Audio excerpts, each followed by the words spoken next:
What the fuck is up? We are live. It's your boy Mill Hustles. I'm back. It's been a long fucking time, but I got so much to say about wrestling, and we're gonna throw a little politics into it, I think. What do you think, Isaiah? Should I fucking cut a promo on politics too, or leave it alone? Go ahead, man. Okay, people, I'm going to tell you the definition of terrorist. Terrorist, a person who causes extreme fear. A terrorist, while a lot of terrorism is caused by Muslims, we do get that, ISIS, Islam, whatever. A fucking terrorist is someone that fucking causes terror. It doesn't matter their fucking religion. Doesn't matter if they have a long beard or brown skin. If you fucking kill people and you terrorize others, you're a fucking terrorist. Period. The fucking Las Vegas shooter was a terrorist. So was this dipshit in fucking Manhattan that killed I don't know how many people by running them the fuck over. They are fucking terrorists equally. So if you think that only being part of Islam makes you a terrorist, fuck you if you think that. Okay, moving on to the wrestling part. Okay. So what's up, bro? What do we want to talk about? We got to catch up. I don't have a lot of time today, but I have plenty of fucking anger to get out in a short period of time. So let's go and let's do this. What do we want to talk about today?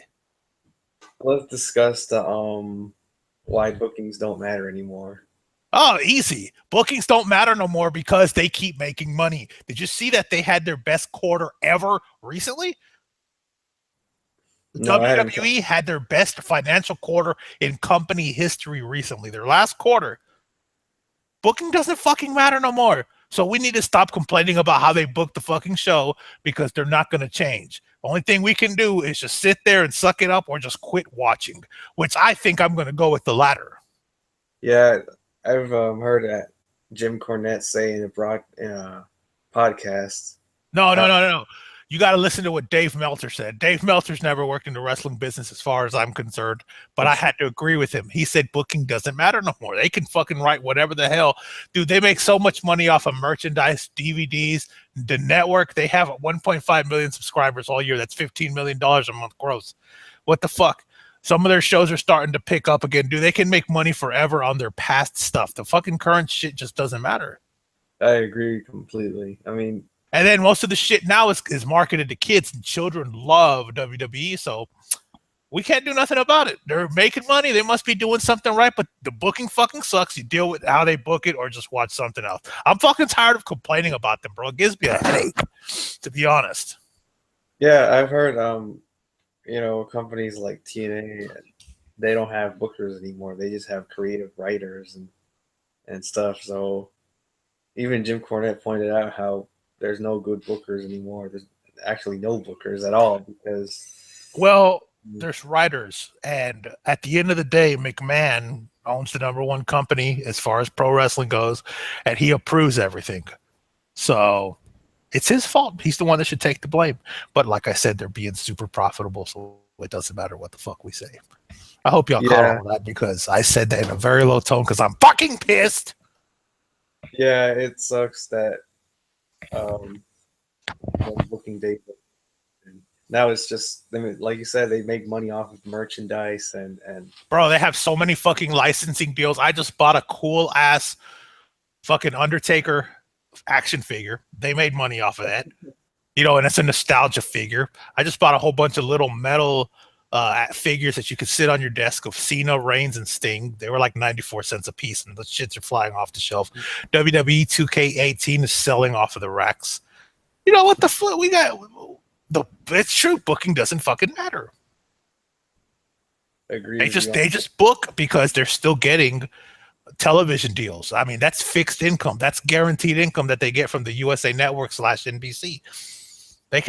It doesn't matter. They've been on TV for so many years. They're not going anywhere anytime soon. So we're fucked.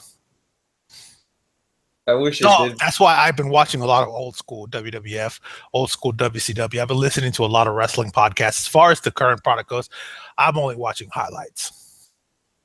Yeah, I watched the old WWF, WWE stuff. And it's really sad because you got a company like Lucha Underground who puts out an excellent product. I don't consider it totally pro wrestling, to be honest, because it is pretty over the top, more sports entertainment, but it's too expensive to run.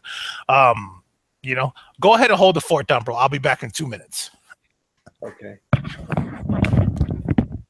Uh,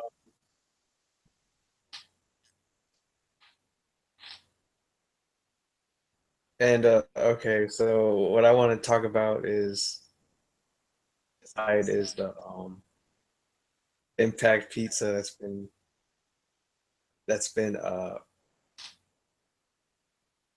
being promoted by Impact or GFW or whatever the case may be. Um, and let me start off by saying that it's I okay, I saw I'm back. okay, we'll talk about something else. Okay, so speaking of Lucha Underground, um and while you were gone, I was talking about the Impact Pizza and Frozen pizza and fruit punch. yeah. And if you have no fruit punch, you got plenty of Shasta Cola. Have you heard about the Impact Pizza lately? Yeah, Moose is on the cover of it.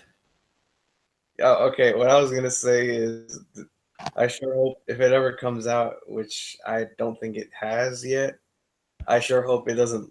I sure hope it looks better than the typical, Bro, okay, Jeff Jarrett just got let go from Impact Wrestling. He's having a couple of personal issues, okay? But god damn it, when is enough enough? I don't want wrestlers to be out of work, but at the same time, I don't want to work for somebody that I don't know if I'm gonna have a job the day after tomorrow. This shit's been going on for like fucking almost 20 years now. When is enough enough, guys? Yeah, You know, totally agree with you. when is enough enough? If they're under contract, if you just can't get your shit together, which y'all haven't been able to get your shit together since 2002, it's 2017. The definition of insanity is trying some shit over and over, expecting a different fucking result. Okay, you need to let these boys and girls, tell them, what, if y'all want to go negotiate elsewhere, y'all have permission. But in the meantime, while y'all negotiating, there's still work here. You can work here. Just, God, dude, Jesus, what the fuck? Yeah. It's disappointing how he got a chance to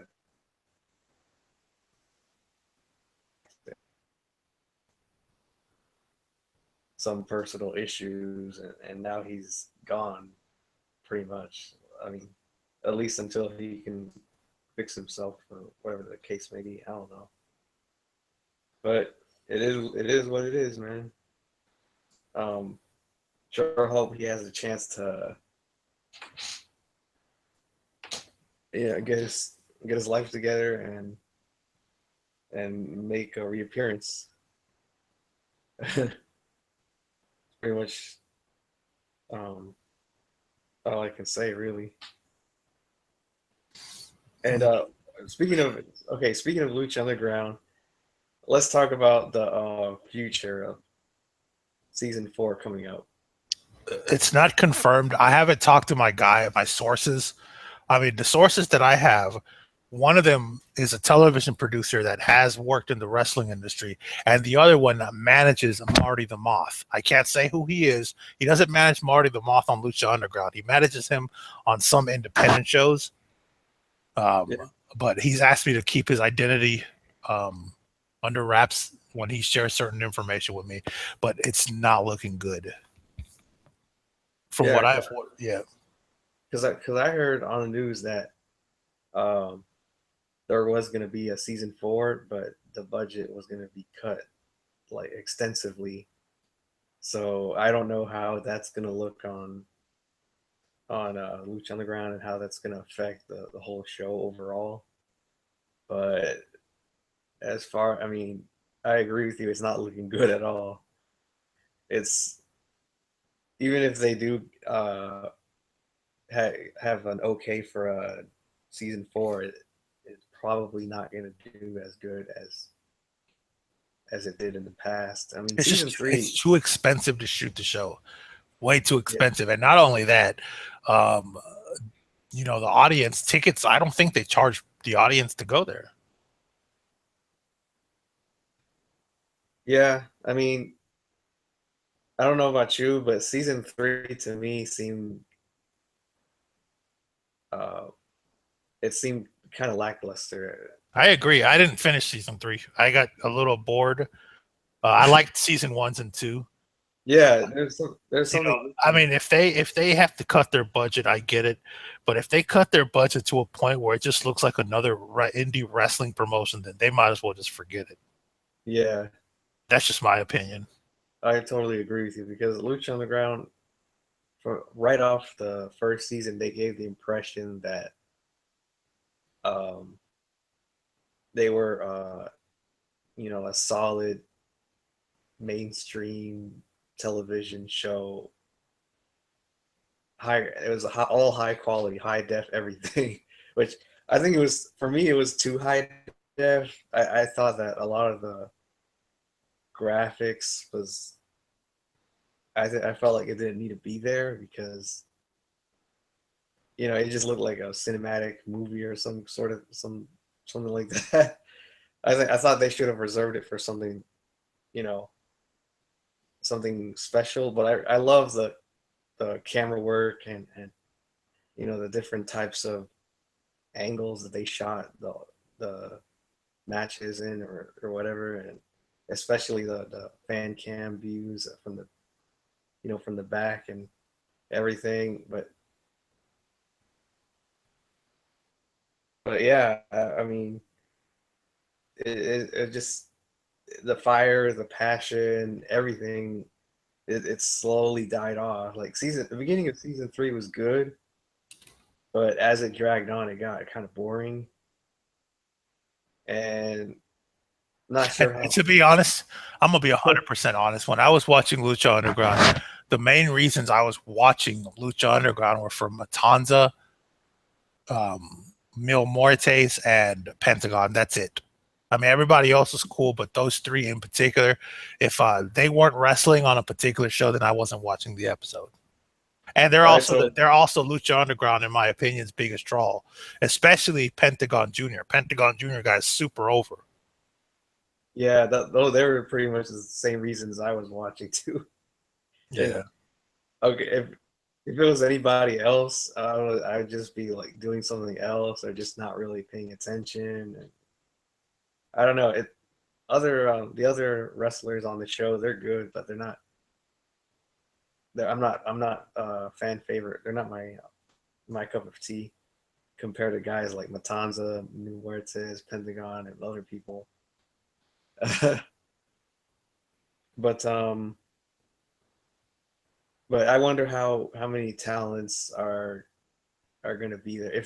If the show ever comes back, I wonder how many talents are going to stay there, at least for season 4. Because I mean, if their best talents leave, then probably gonna definitely kill the show. I know. I don't know if you heard it, but Cage he went to Impact, and a whole bunch of other people are from Lucha Underground are going to other places. So that I think I hope it doesn't kill the show if they just say screw it and just leave and go elsewhere. But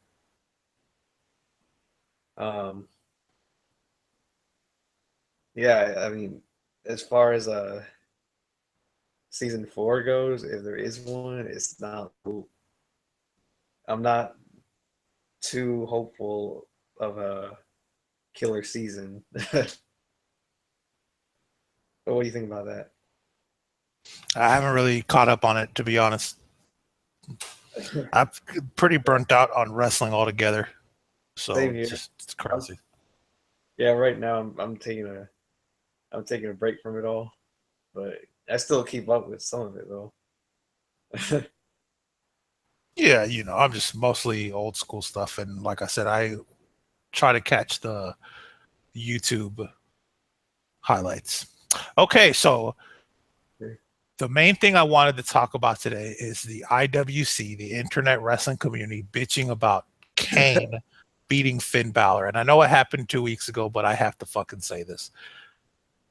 Unless Finn Balor is Bruce Lee, He's not beating a guy the size of Kane in real life face to face, unless there's boards everywhere. And I get it. Big guy falls when the big guy. What the fuck is it? Big people fall, they land harder, or some shit like that. What is it? The bigger they are, the harder they fall. Yeah. Yeah, I get that. Except Kane, who weighs over 320 pounds, is in excellent physical shape. So he's not going to get tired easily. He might get winded after a while, but as soon as he clutches someone the size of Finn Balor, who's probably doesn't fight like a expert martial artist, he's getting fucked up. Getting fucked up, and that's it. Even if you kick Kane in the balls, that's just going to anger him. You're not fucking beating him in real life, point blank. At least not cleanly. That's why I liked the fact that Kane beat Finn Balor cleanly, because it's realistic booking. And it didn't make Finn Balor weaker or less over or whatever. I think it made him look just as strong. It is what it is. I don't fucking get why people are so mad that he fucking beat Finn Balor. What the fuck does it matter? That's what I think the right decision was, to have Kane beat him. Suspend the notion that this shit is fake. Make it feel like it's real, Yeah, I totally agree with you. Kane would destroy Finn Balor any day. Outside of the ring, in his own house, in the ring. It doesn't even matter. Exactly. So what the fuck is wrong with you people? That young people need to get a fucking hobby for it. Finn Balor ain't even on the same level as Kane. Yeah. They're not even. It's not even up for debate. Kane would just destroy him. He would tear him up piece by piece. Yeah. But that's all I had to say about that. What else you got? I was gonna say, okay, Kane is. You see what Kane did to the Undertaker and a whole bunch of wrestlers in history. So it would make no sense for somebody like Finn Balor to beat him, especially with the skills that Kane has. He might be a big dude, but never underestimate him, because he's hella smart. He's in the ring, he does all these moves, like he's almost as good as his brother, but a little bit might be a little bit weaker than him. Definitely not on the same level as the Undertaker, but he's close. He's very close. I agree. He's very, very close. But Finn Balor overall will get obliterated. There's no doubt about it. So I don't know. IWC will complain about anything, really. They'll always find a reason to complain. That's why I don't even pay attention to them, because if you give them a great show, they'll still find a reason to complain. Better. They'll either complain or praise everything with their marks. Yeah, totally. And then if they complain about it, they'll be the same people who watch it next week and the week after that. That's why I don't even take them seriously anymore. It's just a mess, really. All right, what else you got? That's all I got, bro.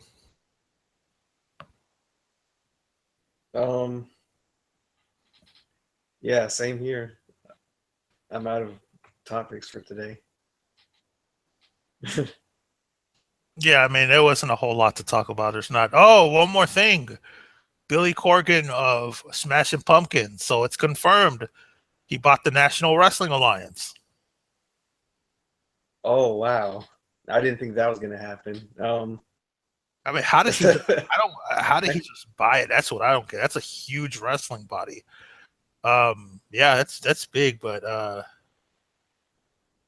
yeah, he bought the NWA. But I wasn't really. I don't know. I wasn't really keeping up with it, so. I'm not really a big fan of Corgan or whatever, but I don't either. But the news kind of broke. It's been speculated for a while, but Corgan came out and said that he bought it, so it's pretty cool. Yeah, I wonder what he's gonna do now that he has the NWA here. Where what he what his plans are, or his goals, or what he's gonna do with it. I don't know. We'll just have to wait and see. Pretty much. You got anything else you want to talk about? No, that's all I got. All right, we're gonna wrap this up now. Try to do another one next week. Yeah, or it's been like 2 weeks, people. We apologize, but I have been super busy. I work 2 fucking jobs. So, yeah, my schedule is a little tight at the moment. All right, feel free to like and subscribe to my podcast, and be sure to give your thoughts below in the comment section. And that's all I got to say on the matter. All right, guys. We'll talk to y'all later. Thanks a lot. All right, peace.